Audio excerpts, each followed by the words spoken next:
장모님, 돈도 참 많이 쓰시다 가시네요. 장례식장에 울려 퍼지는 둔탁한 소리. 검은 양복을 입은 남자가 관을 짓밟고 있었습니다. 여보, 제발 그만해. 한 여자가 절규했지만 남자는 멈추지 않았습니다. 여자의 뺨에 날아온 손바닥. 충격으로 고개를 돌린 여자의 눈에는 믿을 수 없다는 표정이 가득했습니다. 니네 엄마 병원비만 몇 천이 깨졌어. 남자는 폭언을 한 뒤 술에 취해 비틀거리며 더욱 거세게 관을 짓밟았습니다. 자네, 진짜 미치지 않고서야 어떻게 이럴 수 있어? 조문객들 중 한 명이 남성을 말렸습니다. 미친 건 가난한 너네 집안이야. 장례식장은 순식간에 아수라장이 되었습니다. 조문객들이 경악하며 뒤로 물러났습니다.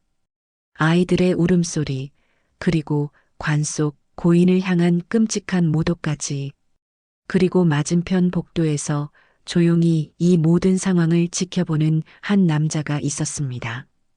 이 충격적인 반전의 전체 이야기가 궁금하시다면 잠시만 구독 버튼을 눌러주세요. 평범해 보이는 사람들 뒤에 숨겨진 놀라운 이야기를 매일 전해드립니다. 사흘 전 나연주의 어머니 나금실 씨가 세상을 떠났습니다. 70대 중반, 오랜 투병 생활 끝에 고인이 된 것입니다. 현주는 홀로 장례 준비를 했습니다. 남편 장도윤은 회사 일이 바쁘다며 손 하나 까딱하지 않았습니다. 여보, 엄마 수의는 어떤 걸로 할까요? 알아서 해. 나 지금 바빠. 장례식장 음식 준비는. 그런 것도 일일이 물어봐? 혼자 못해? 현주는 입술을 꾹 깨물었습니다. 결혼 15년 이런 말들에 이미 익숙해져 있었습니다.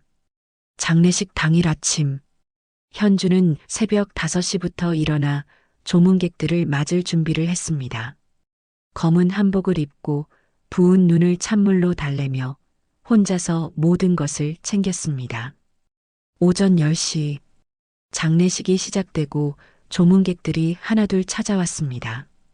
그런데 도윤의 모습이 이상했습니다. 현주야, 저 사람 술 마셨네? 현주의 고등학교 동창이 걱정스럽게 말했습니다. 도윤은 이미 얼굴이 빨갛게 달아올라 있었습니다.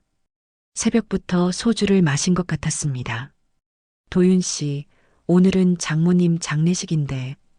친척 어른이 조심스럽게 말을 걸었지만 도윤은 대답 대신 헛웃음만 흘렸습니다. 그리고 그 순간이 왔습니다. 조문을 마치고 관으로 향하던 도윤이 갑자기 발길을 멈추더니 주먹을 불끈 쥐었습니다. 이 미친, 살아서는 우리 돈만 빨아먹고. 도윤의 발이 관을 향해 날아갔습니다. 연이어 터지는 둔탁한 소리. 장례식장에 있던 모든 사람이 경악했습니다. 여보, 그만해. 현주가 달려가며 외쳤지만 도윤은 멈추지 않았습니다. 니네 엄마 병원비만 몇 천이 깨졌어. 내가 얼마나 고생했는데. 짝! 현주의 뺨에 날아온 손바닥. 현주는 비틀거리며 바닥에 주저앉았습니다. 엄마. 10살 아들 태연이 울면서 달려왔습니다. 그때 시어머니 배숙정이 나타났습니다. 우리 아들이 틀린 말했어? 죽을 사람한테 돈만 썼잖아. 이제라도 죽어서 다행이지. 조문객들은 믿을 수 없다는 표정으로 이 광경을 지켜봤습니다. 누군가는 휴대폰을 꺼내 이 상황을 촬영하기 시작했습니다. 현주는 바닥에 앉은 채로 하늘을 올려다봤습니다. 눈물이 흘러내렸지만 그 안에는 분노가 끓어오르고 있었습니다. 그때 복도 저쪽에서 한 남자가 조용히 이 모든 상황을 지켜보고 있었습니다. 검은 양복을 단정하게 차려입고 깊은 눈으로 현주를 바라보는 남자. 현주가 고개를 들어 그쪽을 보자 남자는 깊은 눈으로 그녀를 바라봤습니다. 그 시선에는 오래된 약속 같은 것이 담겨 있었습니다. 그 남자는 윤재현이었습니다.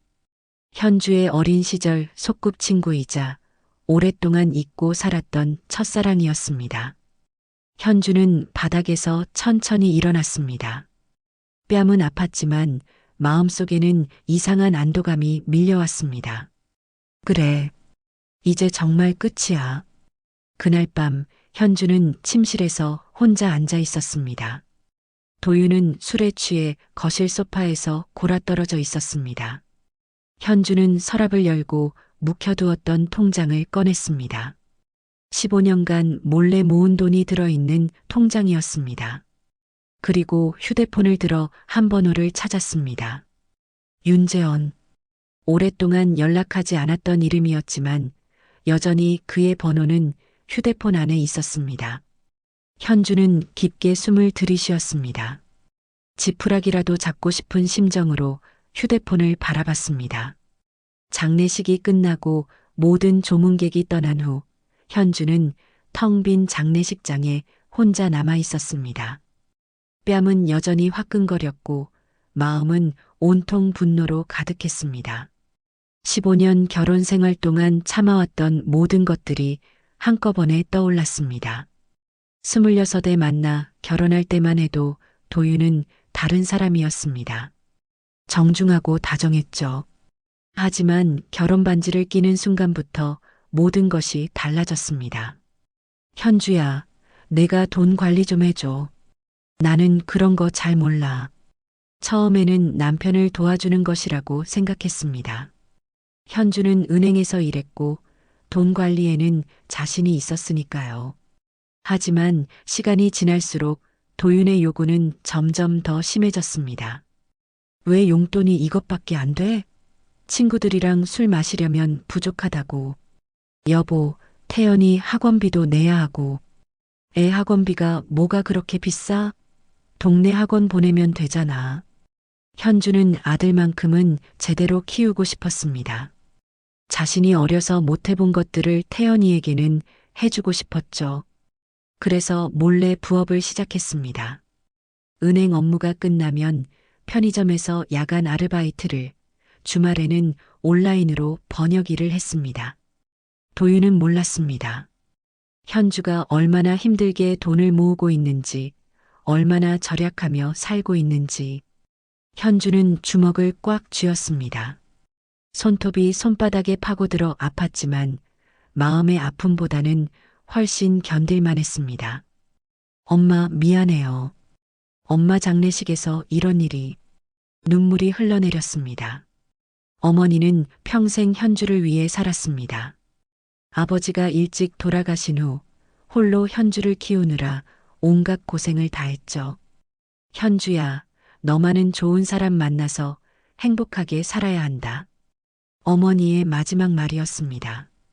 병상에서도 현주 걱정만 하시던 어머니. 하지만 현주는 행복하지 않았습니다.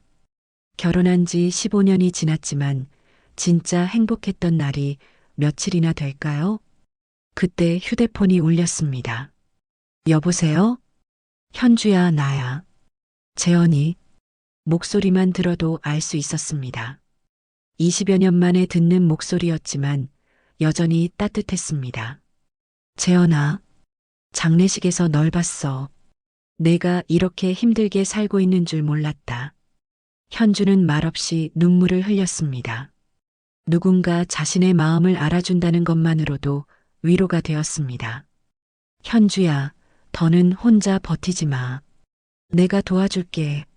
재현아, 나는. 아무 말하지 마. 너는 충분히 참았어. 이제는 내가 행복할 차례야. 전화를 끊은 후 현주는 오랫동안 휴대폰을 들여다봤습니다. 윤재원. 현주의 첫사랑이자 가장 친한 친구였습니다.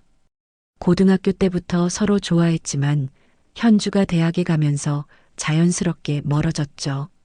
재현은 법대에 진학했고 현주는 경영학과에 갔습니다. 서로 다른 길을 걸으면서 연락이 끊겼습니다. 그 후 현주는 도윤을 만났고 성급하게 결혼을 결정했습니다. 재현에 대한 미련을 잊기 위해서였을지도 모릅니다. 하지만 지금 생각해보니 그때의 선택이 잘못되었던 것 같습니다. 현주는 침실로 들어가 서랍을 열었습니다. 가장 안쪽에 숨겨둔 통장이 있었습니다. 15년간 몰래 모은 돈 3천만 원이 조금 넘었습니다. 처음에는 태연이 대학 갈 때를 위해 모은 돈이었습니다. 하지만 지금은 다른 용도로 써야 할 것 같았습니다.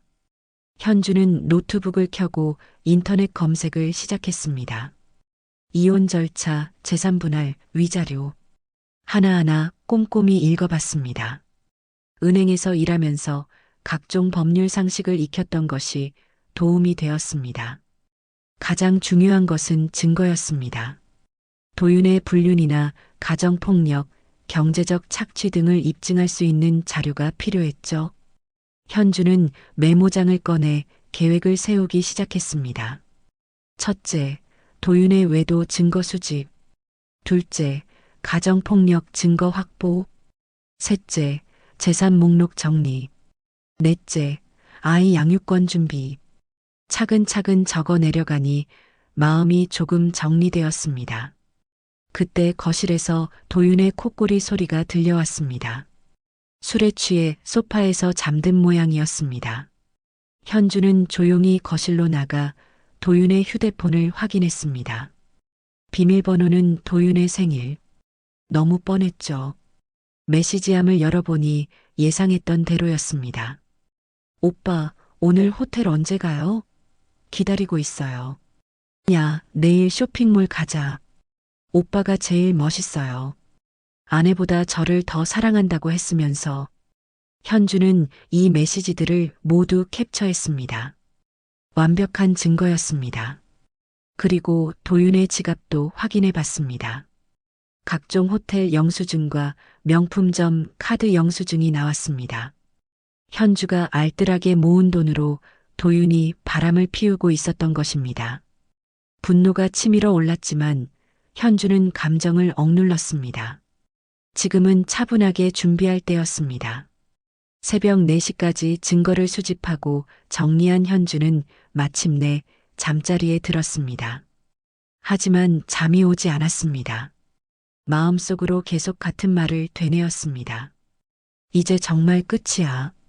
이번에는 진짜로 끝낼 거야. 15년 결혼 생활. 참고 또 참았던 세월. 하지만 어머니의 장례식에서 관을 짓밟고 자신을 때린 그 순간 모든 것이 끝났습니다. 현주는 창밖을 바라보며 다짐했습니다. 이제는 자신을 위해 그리고 아들을 위해 새로운 삶을 시작하겠다고. 아침이 밝아오고 있었습니다. 현주에게는 진짜 새로운 하루가 시작되는 것 같았습니다. 일주일이 지났습니다. 도윤은 장례식 일을 전혀 기억하지 못하는 듯 했습니다. 아니, 기억하고 있으면서도 모른 척하고 있었습니다. 현주야, 아침 챙겨줘. 오늘 중요한 미팅 있어. 평소와 다름없는 말투였습니다. 어머니 관을 발로 차고 현주를 때린 일은 없었던 것처럼 행동했습니다. 현주는 묵묵히 도시락을 싸주었습니다. 하지만 예전과는 달랐습니다. 이제는 계획이 있었으니까요. 저녁 8시 도윤은 회사 동료들과 술자리에 있었습니다. 강남의 한 고급 술집이었습니다. 야, 도윤아. 너 진짜 레전드더라. 남자 동료가 소주잔을 들며 말했습니다. 뭐가? 장인어른관 발로 찬 거 말이야. 동영상 봤는데 완전 시원하던데? 도윤은 씩 웃으며 고개를 끄덕였습니다. 그래야지. 살아서는 우리 돈만 빨아먹고 죽어서도 장례비로 돈 나가고 한 대 차줘야 속이 시원하지. 오빠 진짜 박력 있어요. 옆에 앉은 여자 동료가 눈을 반짝이며 말했습니다. 관을 발로 차다니 완전 대박이에요. 저도 시어머니한테 그러고 싶어요. 하하, 그치? 나는 원래 이런 성격이야. 할 말은 확실히 하는 거지. 도윤은 자랑스럽게 가슴을 펴며 계속 말했습니다. 아내도 한 대 갈겨줬어. 쫄지 말라고. 여자들은 확실하게 해줘야 말을 듣더라고. 우와, 오빠 완전 남자다워요. 여자들이 박수를 치며 환호했습니다. 도윤은 더욱 신이 나서 이야기를 계속했습니다. 하지만 그들은 몰랐습니다. 바로 옆 테이블에 현주가 앉아 있다는 것을. 현주는 모자를 깊게 쓰고 혼자 앉아 있었습니다. 도윤의 모든 말을 녹음하고 있었죠. 완벽한 증거네. 현주는 속으로 차가운 미소를 지었습니다. 다음 날, 현주는 본격적인 증거 수집에 나섰습니다. 도윤이 출근한 후, 현주는 집안을 샅샅이 뒤졌습니다. 서재 책상 서랍부터 시작해서 옷장, 심지어 화장실까지 예상대로 곳곳에서 증거들이 나왔습니다. 명품점 영수증들, 현주가 평생 들어가 본 적 없는 백화점 VIP 라운지 영수증도 있었습니다. 이게 얼마야? 가방 하나에 300만 원. 현주의 한 달 월급보다 비쌌습니다. 호텔 영수증도 한 움큼 나왔습니다. 모두 평일 낮 시간이었습니다. 회사 시간에 바람을 피운 것이죠. 현주는 이 모든 것을 꼼꼼히 사진으로 찍어 정리했습니다. 그리고 도윤의 컴퓨터도 확인했습니다. 비밀번호는 역시 생일이었습니다. 브라우저 검색 기록을 보니 더욱 놀라웠습니다. 선물용 명품 반지, 호텔 스위트룸 예약, 여자친구 생일 선물 추천. 현주와 결혼한 지 15년이 지났는데도 여전히 여자친구라고 검색하고 있었습니다. 이메일함도 열어봤습니다. 내 연녀와 주고받은 메일이 수십 통 있었습니다. 자기야, 어제 호텔에서 너무 좋았어. 빨리 이혼하고 나랑 결혼해줘. 오빠, 나 임신한 것 같아. 어떡하지? 임신? 야, 너 뭐 하는 거야? 조심하라고 했잖아. 미안해, 오빠. 그냥 농담이었어. 화내지 마. 현주는 이 모든 메일을 프린트했습니다. 완벽한 증거였습니다. 그때 아들 태연이 학교에서 돌아왔습니다. 엄마, 나왔어. 응, 태연아. 간식 먹어. 태연은 거실에서 태블릿으로 게임을 하기 시작했습니다. 도윤이 사준 최신형 태블릿이었죠. 그런데 갑자기 태연이 이상한 표정을 짓더니 현주를 불렀습니다. 엄마, 이거 뭐야? 태연이 태블릿 화면을 보여줬습니다. 메신저 알림이 떠 있었는데 도윤의 계정에서 온 메시지였습니다. 오빠, 오늘 밤에 만날까? 보고 싶어 죽겠어. 태연은 아직 어렸지만 이 메시지가 뭔지는 알 수 있었습니다. 엄마, 아빠가 다른 여자랑. 현주는 태연을 꼭 안아줬습니다. 태연아, 괜찮아. 엄마가 다 해결할게. 엄마, 우리 이제 어떻게 돼? 걱정하지 마. 우리는 더 행복해질 거야. 현주는 태연이 보여준 메시지도 캡처했습니다. 아이가 직접 발견한 증거라는 점에서 법정에서 더욱 강력할 것 같았습니다. 저녁에 도윤이 돌아왔을 때 현주는 평소와 다름없이 맞이했습니다. 여보, 오늘 회식했어? 응, 동료들이랑 간단히 마셨어. 뻔뻔한 거짓말이었습니다. 현주는 도윤이 호텔에 들렀다 온 것을 알고 있었습니다. GPS 위치 추적으로 확인했거든요. 그래, 많이 마셨나 봐. 얼굴이 빨개. 아, 좀 마셨지. 도윤은 소파에 털썩 앉으며 TV를 켰습니다. 현주야, 맥주 좀 가져와. 네. 현주는 순순히 맥주를 가져다 줬습니다. 하지만 속으로는 다른 생각을 하고 있었습니다. 이제 거의 다 모았어. 조금만 더. 그때 휴대폰이 울렸습니다. 윤재현에게서 온 문자였습니다. 현주야, 준비는 어때? 내일 만나서 이야기하자. 현주는 조용히 답장을 보냈습니다. 고마워, 재현아. 거의 다 준비됐어. 현주는 창밖을 바라봤습니다. 달이 밝게 떠 있었습니다. 15년 동안 속고 살았지만 이제는 모든 진실을 알게 되었습니다. 도윤이 얼마나 뻔뻔한 사람인지, 얼마나 현주를 우롱해 왔는지. 하지만 그것도 이제 끝입니다. 현주에게는 완벽한 계획이 있었고 든든한 조력자도 있었습니다. 곧 모든 것이 바뀔 것입니다. 도윤은 자신이 뿌린 씨앗을 거두게 될 것이고 현주는 새로운 삶을 시작하게 될 것입니다. 그날 밤 현주는 오랜만에 편안하게 잠들 수 있었습니다.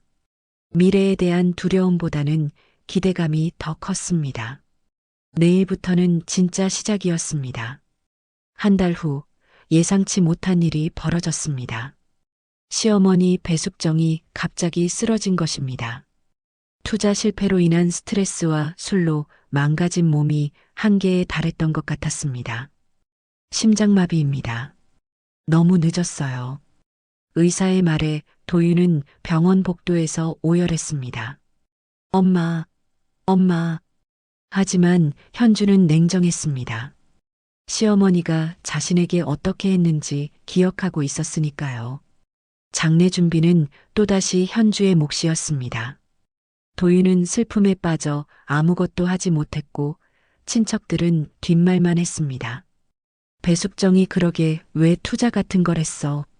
집까지 담보로 잡혔다던데. 빚만 잔뜩 남겨놓고 죽었네. 현주는 묵묵히 장례 절차를 진행했습니다. 하지만 마음속으로는 다른 계획을 세우고 있었습니다. 장례식 당일 도윤은 완전히 다른 사람이 되어 있었습니다. 입관식에서 관 앞에 무릎을 꿇고 목 놓아 울었습니다. 엄마, 아들이 못난 아들이에요. 효도 한번 제대로 못 해드리고. 조문객들이 감동하며 지켜봤습니다. 도윤이 참 효자네. 어머니를 정말 사랑했나 봐. 현주는 이 모든 장면을 지켜보며 속으로 냉소했습니다.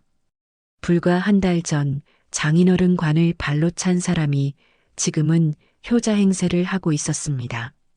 엄마, 저 좀 용서해 주세요. 제가 더 잘할 걸 그랬어요. 도윤의 울음소리가 장례식장에 울려 퍼졌습니다. 조문객들은 모두 감동받은 표정이었습니다. 그때였습니다. 장례식장 입구에 현주와 함께 한 남자가 나타났습니다. 키가 크고 단정한 양복을 입은 남자. 바로 윤재헌이었습니다. 도윤이 고개를 들어 그들을 보자 얼굴이 일그러졌습니다. 아, 너 뭐야? 우리 엄마 장례식인데 이제 와? 도윤이 벌떡 일어나 소리쳤습니다. 그리고 저 남자는 또 뭐야? 너 미쳤어? 장례식장이 순식간에 술렁였습니다. 조문객들이 무슨 일인가 하고 쳐다봤습니다. 너 바람났냐? 장례식에 남자까지 끌고 와? 도윤은 고래고래 소리를 지르며 현주에게 달려들려고 했습니다. 하지만 현주는 전혀 동요하지 않았습니다. 오히려 차분한 목소리로 말했습니다. 도윤 씨, 조용히 하세요. 여기는 장례식장이에요. 뭐? 도윤 씨? 야, 너 지금 남편한테 존댓말 하는 거야? 현주는 핸드백에서 서류 봉투를 꺼냈습니다. 그리고 도윤에게 건네며 조용히 속삭였습니다. 이건 장례가 아니라 너희 집안 종말식이야. 도윤이 서류를 받아보니 이혼 소장이었습니다. 뭐야 이게? 이혼 소장이에요. 잘 읽어보세요. 조문객들이 웅성거렸습니다. 상황을 파악한 사람들이 하나둘 놀라기 시작했습니다. 이혼 소장? 장례식에서? 현주 씨가 이혼한다고? 도윤은 서류를 보며 손이 떨렸습니다. 야, 너 미쳤어? 우리 엄마 장례식에서 이혼 소장을 들고 와? 네, 맞아요. 한 달 전 우리 어머니 장례식에서 관을 발로 차신 분께 딱 어울리는 자리라고 생각했거든요. 현주의 말에 조문객들이 깜짝 놀랐습니다. 관을 발로 찼다고? 진짜? 사람들이 서로 눈치를 보며 수군거렸습니다. 이미 SNS를 통해 한 달 전 영상을 본 사람들이 있었던 것입니다. 아, 그 영상의 주인공이. 맞네, 도윤 씨였구나. 도윤의 얼굴이 새파랗게 질렸습니다. 현주야, 우리 집에 가서 이야기하자. 여기서는 안 돼. 아니요. 여기서 끝내겠어요. 당신이 우리 어머니한테 한 일도 여기서 했잖아요. 재현이 앞으로 나섰습니다. 안녕하세요. 저는 현주 씨의 법률 대리인 윤재현 변호사입니다. 변호사? 도윤이 더욱 당황했습니다. 네, 이미 모든 증거를 수집했습니다. 혼외정사, 가정폭력, 경제적 착취 등에 대한 완벽한 증거 말이죠. 재현이 서류 가방에서 두꺼운 파일을 꺼냈습니다. 이게 뭐야?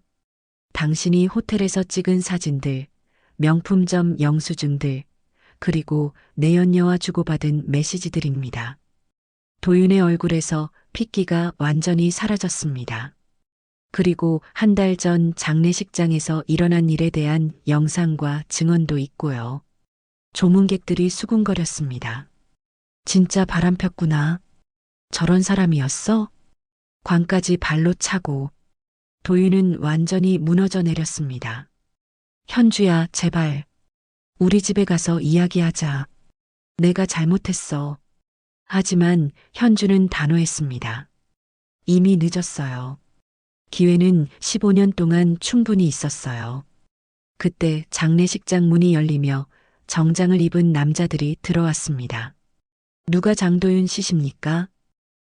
저예요. 채권 추심팀입니다. 고 배숙정 씨의 부채에 대해 상속 포기 의사를 확인하러 왔습니다. 도윤이 더욱 당황했습니다. 부채가 뭐예요? 총 2억 3천만 원입니다. 투자 실패로 인한 대출과 사채까지 포함해서요. 장례식장이 완전히 소란스러워졌습니다. 2억 3천만 원? 집도 이미 담보 설정되어 있고 차량도 압류 예정입니다. 도윤의 얼굴이 새파랗게 질렸습니다. 그제서야 상황의 심각성을 깨달은 것입니다. 현주야, 일단 집에 가서 이야기하자. 우리가 이걸 어떻게 해결할지. 하지만 현주는 차갑게 고개를 저었습니다. 이제 우리는 없어. 내 혼자 해결해. 상속 포기는 내가 알아서 해. 나는 이미 이혼 절차를 시작했거든. 그 순간 도윤은 모든 것을 잃었다는 것을 깨달았습니다.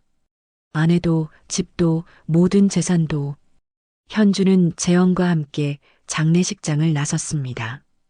뒤에서 도윤의 절규가 들려왔지만 돌아보지 않았습니다. 현주야, 제발 다시 생각해봐. 하지만 현주의 마음은 이미 돌이킬 수 없을 만큼 단단해져 있었습니다.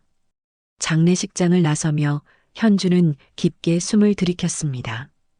오랜만에 맑은 공기를 마시는 기분이었습니다. 진짜 자유가 시작되는 순간이었습니다. 장례식이 끝난 지 사흘 후 도윤의 집에는 빨간 딱지가 붙기 시작했습니다. 압류. 대문에, 자동차에, 심지어 집 안가전 제품에까지 빨간 스티커가 덕지덕지 붙어 있었습니다. 이런 젠장.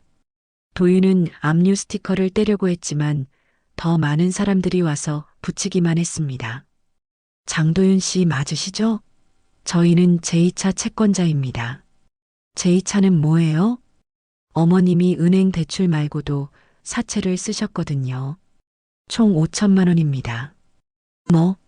하루가 멀다 하고 새로운 채권자들이 찾아왔습니다. 시어머니가 숨겨놓은 빚들이 하나씩 드러나고 있었습니다. 고금리 대출 6천만 원, 지인 차용증 3천만 원, 신용카드 연체금 2천만 원.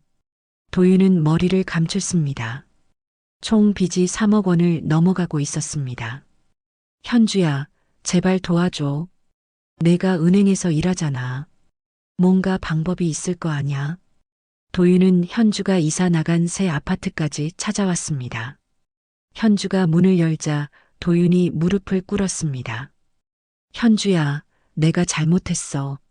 정말 잘못했다고. 제발 한 번만 도와줘. 도윤의 손이 현주의 손목을 붙잡았습니다. 태연이 아빠잖아, 나. 태연이 위해서라도 제발.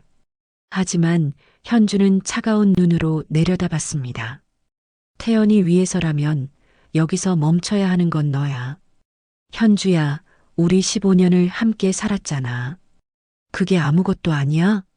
맞아, 아무것도 아니었어. 적어도 너에게는. 현주는 도윤의 손을 뿌리쳤습니다. 내가 다른 여자랑 호텔 갈 때, 명품 사줄 때, 우리 어머니관 발로 찰 때, 그때는 15년이 생각났어? 도윤이 할 말을 잃었습니다. 현주야, 그건. 이제 그만해. 법원에서 보자. 현주가 문을 닫으려 하자 도윤이 발로 막았습니다. 아, 너 이러면 안 되는 거 알지? 나 없으면 넌 아무것도 못해.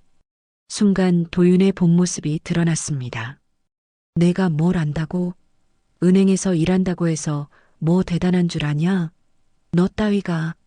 하지만 현주는 미소를 지었습니다. 처음으로 보이는 여유로운 웃음이었습니다. 그래, 나 따위가 뭘 아냐? 하지만 내 통장 잔고는 알고 있어. 뭐? 마이너스 800만 원. 신용카드 연체료까지 합하면 1200만 원. 맞지? 도윤의 얼굴이 하얗게 질렸습니다. 어떻게? 은행에서 15년 일했는데 남편 신용조회 못할 줄 알았어? 현주는 문을 확실히 닫았습니다. 도윤은 복도에서 한참을 서 있다가 터벅터벅 돌아갔습니다. 일주일 후 도윤의 집은 완전히 텅 비어 있었습니다. 모든 가재도구 압류 완료했습니다. 집행관들이 마지막 짐까지 가져갔습니다. 냉장고, 세탁기, TV, 심지어 침대까지. 도윤은 빈 거실 바닥에 앉아 있었습니다. 이럴 수가. 휴대폰도 요금 연체로 정지되었습니다. 카드도 모두 정지. 은행 계좌도 압류. 정말로 아무것도 남지 않았습니다. 그때 문이 열리며 내연녀 김미정이 들어왔습니다. 오빠, 여기 완전 쑥대밭이네. 미정아. 도윤이 간절한 눈으로 그녀를 바라봤습니다. 미정아, 나 진짜 힘들어. 좀 도와줄 수 있어? 하지만 미정의 대답은 차가웠습니다. 오빠 미안한데 나도 내 인생 있어. 이렇게 된 사람이랑은 못 만나겠어. 미정아, 그동안 내가 너한테 얼마나 잘해줬는데. 그때는 그때고 지금은 지금이잖아. 오빠 지금 무일푼이잖아. 미정은 냉정하게 말하며 돌아서려 했습니다. 미정아, 제발. 도윤이 그녀의 다리를 붙잡았습니다. 나, 징그러워. 미정이 발로 도윤을 차며 소리쳤습니다. 나 이런 루저 싫어해. 돈도 없으면서 왜 나한테 집착해? 루저? 맞아, 루저. 아내한테도 버림받은 루저. 미정은 그대로 나가버렸습니다. 도윤은 바닥에 쓰러져 울기 시작했습니다. 한 달 전만 해도 그는 모든 것을 가진 사람이라고 생각했습니다. 멋진 아내, 귀여운 아들, 괜찮은 집, 안정적인 직장. 하지만 지금은 정말로 아무것도 없었습니다. 그때 문득 현주의 말이 떠올랐습니다. 태연이 위해서라면 여기서 멈춰야 하는 건 너야. 도윤은 그제서야 깨달았습니다. 자신이 얼마나 많은 것을 잃었는지, 얼마나 소중한 것들을 내팽개쳤는지. 하지만 이미 늦었습니다. 모든 것이 끝나버렸습니다. 도윤은 빈집 바닥에서 밤새도록 울었습니다. 아무도 그의 울음소리를 들어주지 않았습니다. 그동안 현주가 얼마나 외로웠을지, 얼마나 힘들었을지는 전혀 생각해 본 적이 없었습니다. 이제서야 그 마음을 조금이나마 이해할 수 있을 것 같았습니다. 하지만 정말로 늦어버린 후였습니다. 한편 현주는 새 아파트에서 태연과 함께 저녁을 먹고 있었습니다. 엄마, 우리 이제 정말 괜찮은 거야? 응, 괜찮아. 우리는 이제 진짜 자유야. 현주의 얼굴에는 오랜만에 평온한 미소가 떠올랐습니다. 15년 만에 처음으로 느끼는 진정한 해방감이었습니다. 도윤이 집을 잃고 고시원에서 지낸 지 일주일이 지났을 때 회사에서 연락이 왔습니다. 장도윤 차장님, 내일 아침 인사팀으로 오시기 바랍니다. 도윤은 불안한 마음으로 회사에 출근했습니다. 평소보다 일찍 와서 책상을 정리하고 옷매무새를 다시 한번 확인했습니다. 혹시 승진 이야기인가? 작은 희망을 품어봤습니다. 이런 힘든 상황에서 좋은 소식이라도 있어야 할 텐데. 오전 9시 인사팀 문기철 부장이 도윤을 불러들였습니다. 앉으세요. 문 부장의 표정이 심각했습니다. 책상 위에는 두꺼운 파일이 놓여 있었습니다. 장 차장님, 이게 뭔지 아세요? 파일을 열자 도윤의 얼굴이 창백해졌습니다. 한 달 전 장례식장에서 일어난 일의 사진과 동영상이 가득했습니다. 이건 SNS에 올라온 영상입니다. 조회수가 50만 건을 넘었더군요. 도윤은 아무 말도 할 수 없었습니다. 우리 회사는 품위 유지 의무를 매우 중시합니다. 특히 관리직에게는 더욱 엄격하죠. 문 부장이 차갑게 말했습니다. 장인어른 관을 발로 차고 부인을 때리는 영상이 인터넷에 퍼진 직원을 회사에서 계속 둘 수는 없습니다. 부장님, 그날은 제가 너무 힘들어서 변명은 듣지 않겠습니다. 이미 임원진 회의에서 결정된 사항입니다. 문 부장이 또 다른 서류를 꺼냈습니다. 오늘부로 해고 처분입니다. 해고요? 도윤이 벌떡 일어났습니다. 부장님, 제발이요. 저 지금 집도 없는 상황이에요. 회사라도 잃으면 정말. 그건 개인적인 사정이고 회사는 회사 입장에서 판단했습니다. 그럼 사직으로 해주세요. 해고는 너무 안 됩니다. 이미 징계위원회에서 해고로 결정했어요. 도윤은 무릎이 꺾이는 느낌이었습니다. 점심시간 도윤은 회사 식당에서 마지막 식사를 했습니다. 동료들의 시선이 따가웠습니다. 저기 도윤이 앉아있네. 영상 봤어? 진짜 충격이더라. 아내도 때리고 관도 발로 차고. 저런 사람이었나? 몰랐네. 한 달 전만 해도 오빠 멋있다고 했던 여자 동료들도 이제는 고개를 돌렸습니다. 우리 그런 말 한 적 없어요. 진짜 역겨워요. 어떻게 그런 짓을. 가족한테도 저러면 회사 사람들한테는 얼마나 나쁠까요? 도윤은 밥을 넘기기가 힘들었습니다. 그때 후배 김 과장이 다가왔습니다. 형, 진짜 해고예요? 응. 형도 참. 왜 그런 짓을 했어요? 영상까지 찍혔는데. 너도 나를 욕하러 온 거야? 아니에요. 그냥 안타까워서. 김 과장이 한숨을 쉬었습니다. 형이 없으면 우리 팀도 힘들어질 거예요. 그동안 형이 얼마나 잘해줬는데. 고마워. 하지만 형, 이건 좀 심했어요. 아무리 그래도 장례식에서. 도윤은 고개를 끄덕였습니다. 이제 와서 후회해봐야 소용없었습니다. 오후 5시 도윤은 개인 짐을 박스에 담았습니다. 12년 동안 다닌 회사였는데 박스 하나면 충분했습니다. 사진 몇 장, 머그컵 하나, 개인 노트북. 이게 전부구나. 동료들은 대부분 피했습니다. 간혹 인사하는 사람도 있었지만 어색한 분위기였습니다. 도윤아, 그동안 수고했어. 팀장이 마지막 인사를 했습니다. 팀장님, 죄송해요. 너도 힘들었겠지만 회사 입장에서는 어쩔 수 없었어. 알겠습니다. 도윤은 박스를 들고 회사를 나섰습니다. 경비 아저씨가 안타까운 눈으로 바라봤습니다. 도윤 씨, 앞으로 어떻게 하실 거예요? 모르겠어요. 일단 알아봐야죠. 가족들도 힘들겠네요. 도윤은 쓴웃음을 지었습니다.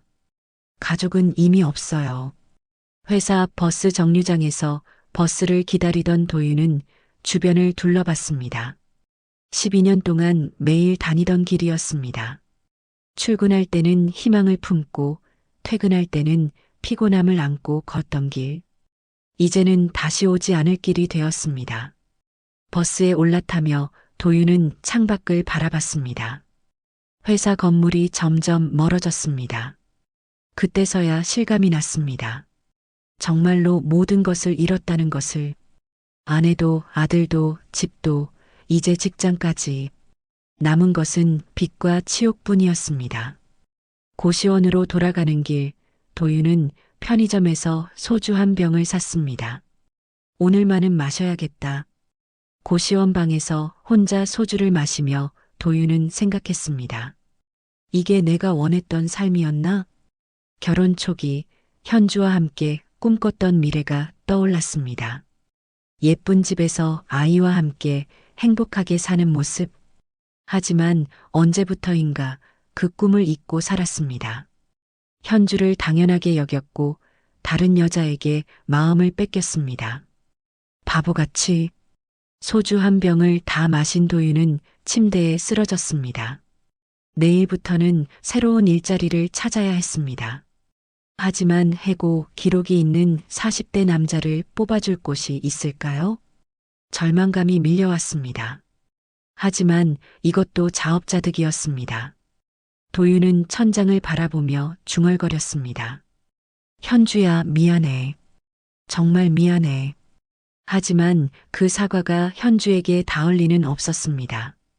이미 너무 늦어버린 후였으니까요. 2달 후 드디어 이혼 소송 재판날이 왔습니다. 도윤은 고시원에서 하루 종일 준비했습니다. 유일하게 남은 정장을 입고 거울 앞에서 몇 번이나 연습했습니다. 판사님, 저는 아내와 이혼할 수 없습니다. 가족이 함께 있어야. 하지만 말이 나올 때마다 공허했습니다. 스스로도 믿지 않는 말을 어떻게 판사가 믿겠습니까? 법정에 들어선 도윤은 현주와 재현을 보았습니다. 현주는 단정한 정장을 입고 있었고 옆에 앉은 재현은 두꺼운 서류 뭉치를 준비하고 있었습니다. 모두 기립하십시오. 한 명도 판사가 들어왔습니다. 중년의 여성 판사였습니다. 착석하십시오. 지금부터 장도윤과 나현주 간의 이혼 소송을 시작하겠습니다. 도윤은 손에 땀이 났습니다. 피고 장도윤, 원고의 이혼 요구에 대해 어떻게 생각하십니까? 도윤이 벌떡 일어나 소리쳤습니다. 판사님, 저는 아내와 이혼할 수 없습니다. 이유가 무엇입니까? 저희는 15년간 함께 살았습니다. 그리고 10살 아들도 있고요. 도윤의 목소리가 떨렸습니다. 아이는 아빠가 필요합니다. 그리고 저도 아내를 사랑합니다. 하지만 한 판사의 표정은 차가웠습니다. 그럼 피고는 원고가 주장하는 혼외 정사 사실을 부인하십니까? 그건 도윤이 말을 못했습니다. 대답하십시오. 죄송합니다. 혼외 정사를 인정하면서 이혼을 거부하는 이유가 무엇입니까? 도윤은 할 말을 잃었습니다. 사실 돈 때문이었습니다.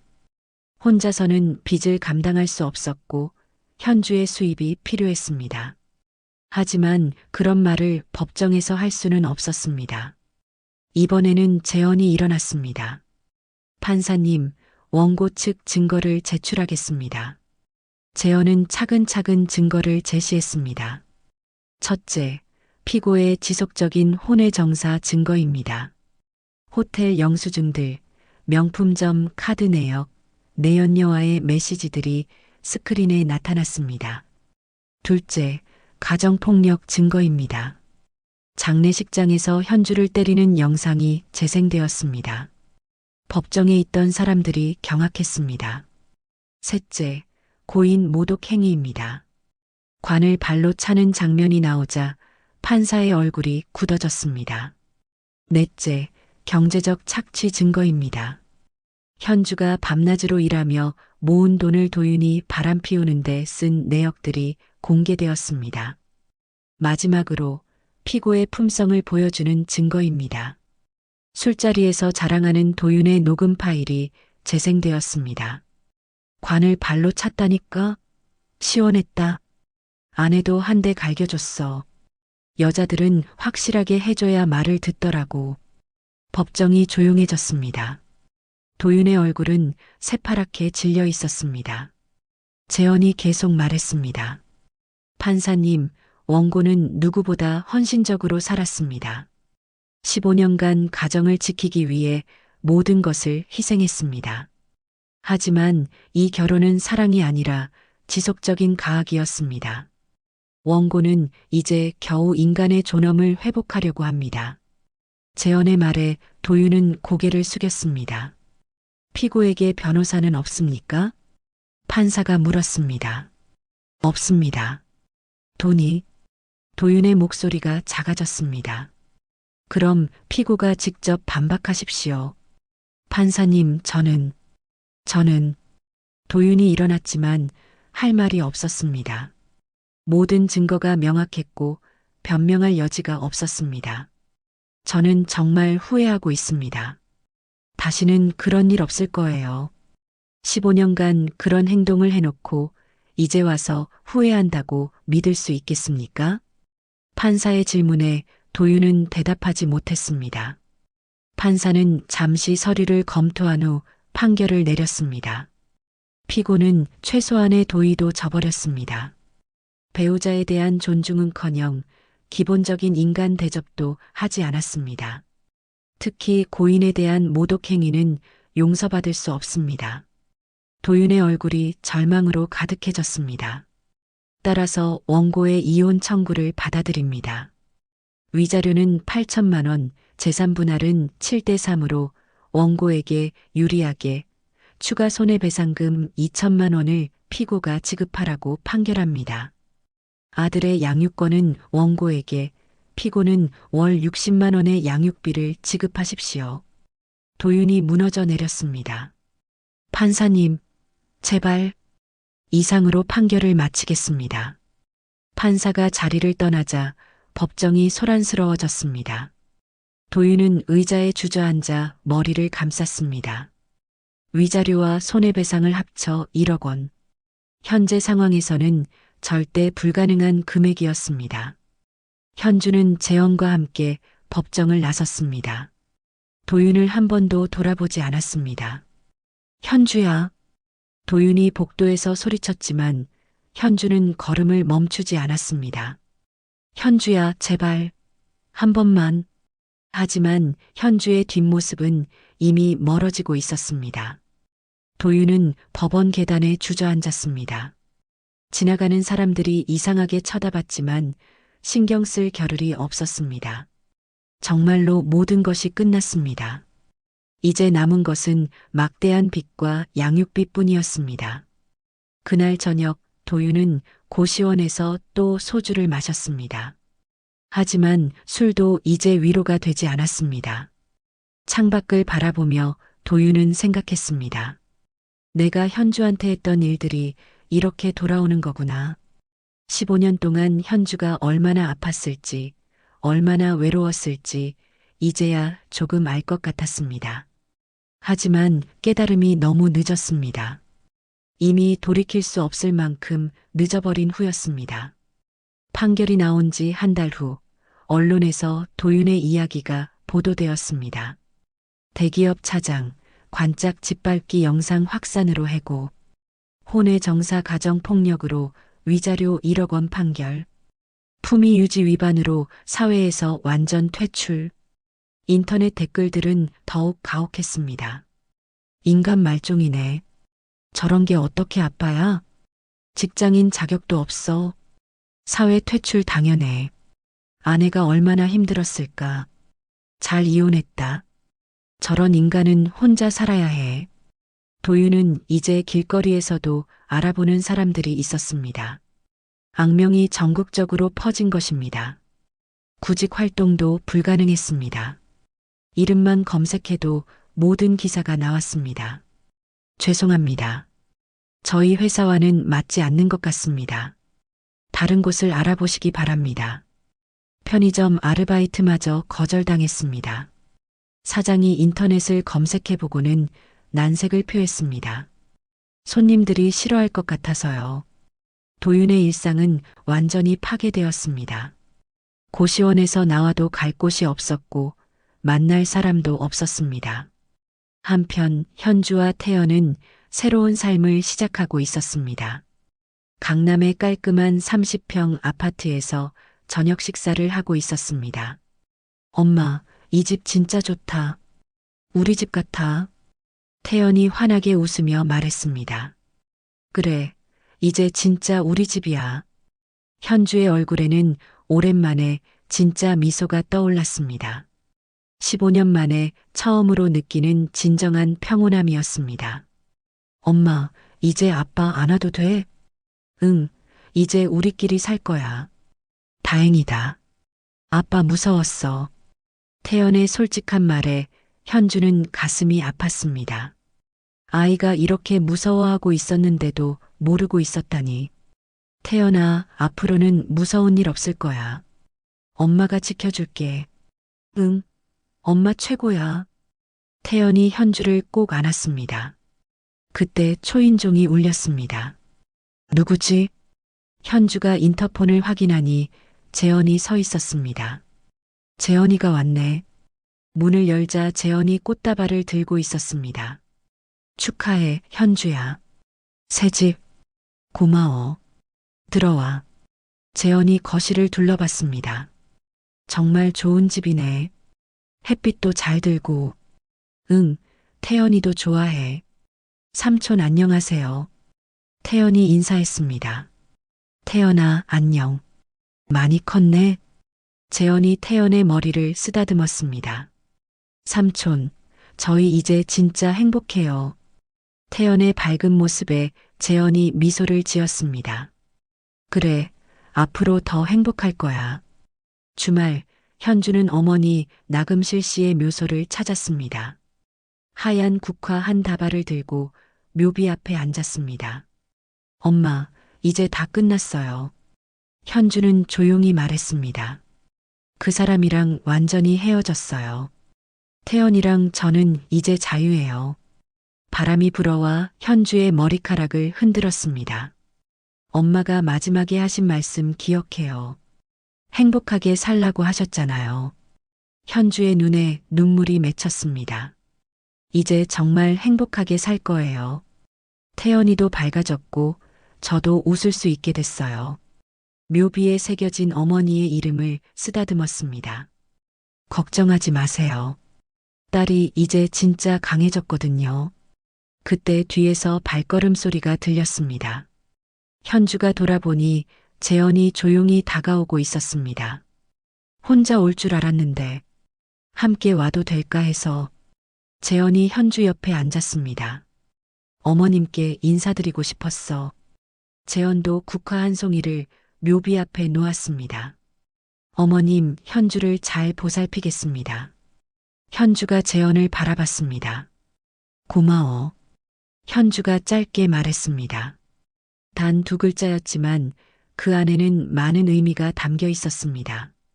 15년간의 고통에서 구해준 고마움, 새로운 시작을 도와준 고마움, 그리고 앞으로 함께할 약속에 대한 고마움. 재현은 현주의 손을 조용히 잡았습니다. 천만에. 나도 고마워. 두 사람은 묘소에서 한참을 앉아 있었습니다. 15년 전 헤어졌던 인연이 이렇게 다시 만나게 된 것도 운명인 것 같았습니다. 해가 서쪽으로 기울어가고 있었습니다. 집에 가자. 재현이 일어나며 말했습니다. 응. 현주도 자리에서 일어났습니다. 묘소를 떠나기 전 현주는 마지막으로 어머니께 인사했습니다. 엄마, 자주 올게요. 태연이도 데리고 와서 안부 여쭐게요. 바람이 다시 불어왔습니다. 마치 어머니가 대답하는 것 같았습니다. 현주와 재현은 손을 잡고 묘소를 내려왔습니다. 하늘을 올려다보니 구름 사이로 따스한 햇살이 쏟아지고 있었습니다. 현주는 그 햇빛을 받으며 깊게 숨을 들이켰습니다. 정말로 새로운 시작이었습니다. 15년간의 지옥 같은 결혼 생활이 끝나고 진짜 행복한 삶이 시작되는 것입니다. 재원과 함께 걸으며 현주는 생각했습니다. 이제는 정말 괜찮아. 우리는 행복할 거야.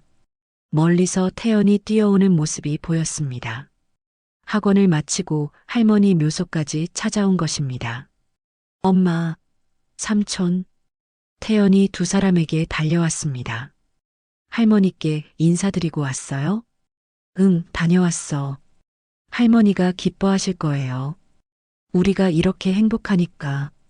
태연의 밝은 모습에 현주와 재현이 웃었습니다. 세 사람은 손을 잡고 함께 걸었습니다. 저녁 노을이 그들의 뒷모습을 따스하게 비추고 있었습니다. 진짜 가족의 모습이었습니다. 그날 밤 현주는 일기를 썼습니다. 오늘부터 새로운 인생이 시작됐다. 15년간의 악몽이 끝나고 드디어 진짜 행복을 찾았다. 태연이는 웃음을 되찾았고 나도 다시 꿈을 꿀 수 있게 됐다.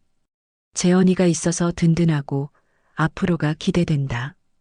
현주는 펜을 놓고 창밖을 바라봤습니다. 별이 반짝이고 있었습니다. 오랜만에 보는 아름다운 밤하늘이었습니다.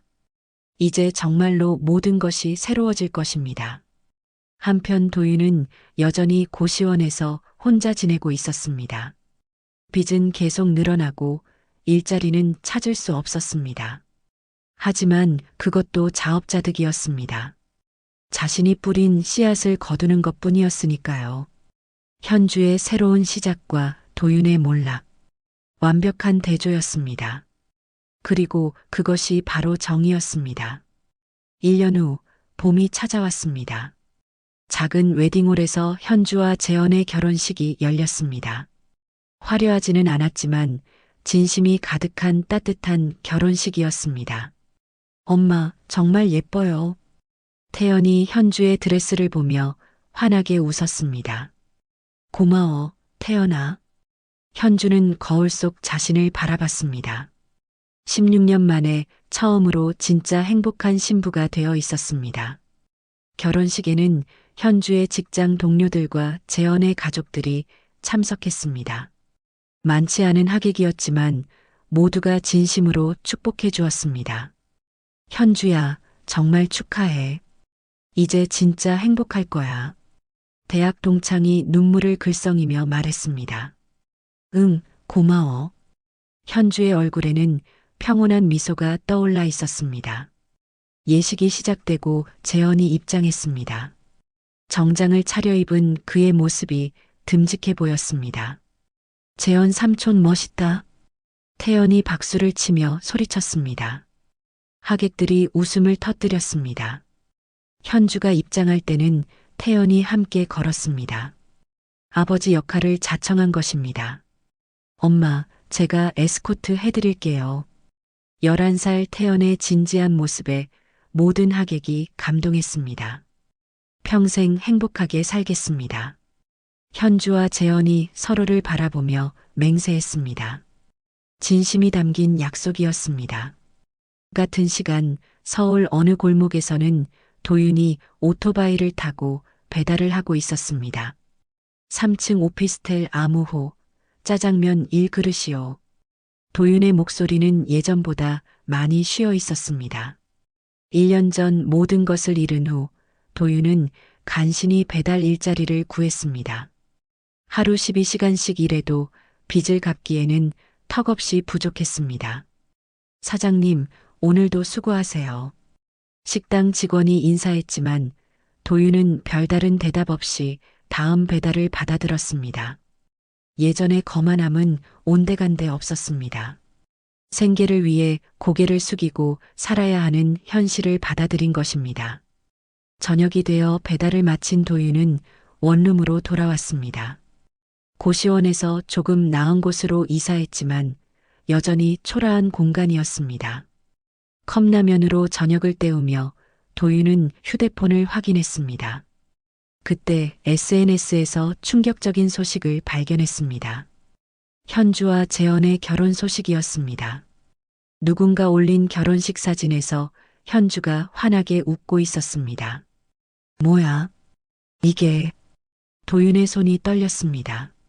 사진 속 현주는 그가 본 적 없을 만큼 행복해 보였습니다. 15년 결혼 생활 동안 한 번도 보지 못했던 진짜 미소였습니다. 태연도 정장을 입고 환하게 웃고 있었습니다. 진짜 가족이 된 것 같은 모습이었습니다. 현주야.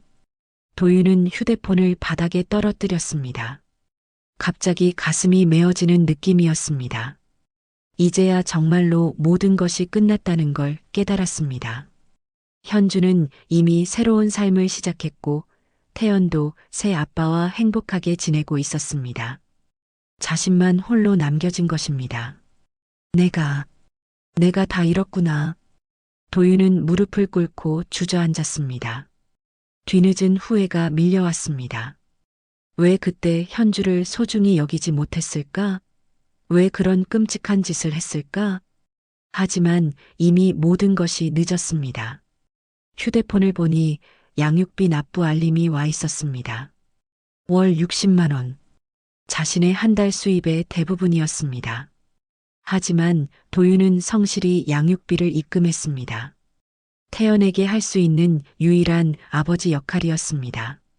한편 현주의 새 가족은 허니문으로 부산 해변에 와 있었습니다. 와, 바다다. 태연이 파도를 보며 신나게 뛰어갔습니다. 조심해, 태연아. 현주가 웃으며 뒤따라갔습니다. 재현은 그 모습을 따뜻한 눈으로 바라봤습니다. 자신이 꿈꿔왔던 가족의 모습이었습니다. 현주야, 행복해? 응, 정말 행복해. 이런 날이 올 줄 몰랐어. 현주가 재현의 손을 꼭 잡았습니다. 나도 그래. 우리 앞으로도 계속 행복하자. 그래, 태연이까지 셋이서. 저녁 노을이 바다를 붉게 물들이고 있었습니다. 세 사람은 손을 잡고 해변을 걸었습니다. 엄마, 아빠, 저 정말 행복해요. 태연이 두 사람을 보며 환하게 웃었습니다. 현주는 마음속으로 하늘에 계신 어머니께 감사 인사를 올렸습니다. 엄마, 딸이 드디어 진짜 행복을 찾았어요. 파도 소리가 그들의 웃음소리와 어우러져 아름다운 선율을 만들어냈습니다. 멀리서 본 그들의 모습은 정말로 완벽한 가족이었습니다. 서로를 사랑하고 존중하는 진짜 가족의 모습이었습니다.